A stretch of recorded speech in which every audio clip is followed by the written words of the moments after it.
Okay, we got our mortar mix up here. It's got a nice consistency. It's kind of wiggly.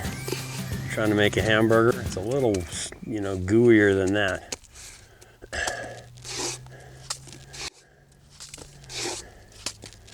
Kind of let it flail out from your fingertips.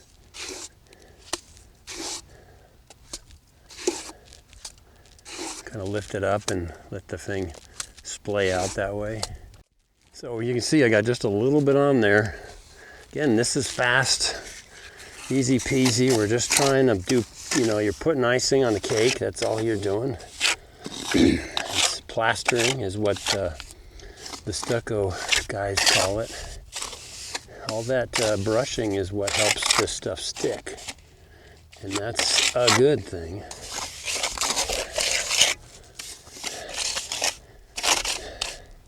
We sprayed the rock earlier with a hose, but it's been a little while. But I kind of want this to go off faster so we can show you the process. Some of this is very thin down here, which is totally fine.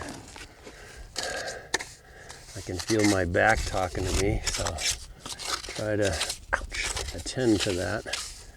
Remember, we got that texture stuff in there a little bit. I want to just do that in this step. That's one of the nice things about doing a mortar texture coat. You can modify things and add the kind of shaping if you didn't get it in the first step of just the bulk shape with the concrete. So I'm thickening that up a little.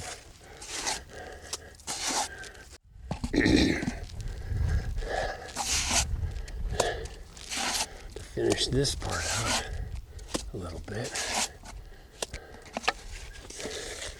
Help this old, there's about getting sand in there. Grit. Now you just dusting. We're just doing a little crop dusting here. I also hold my breath.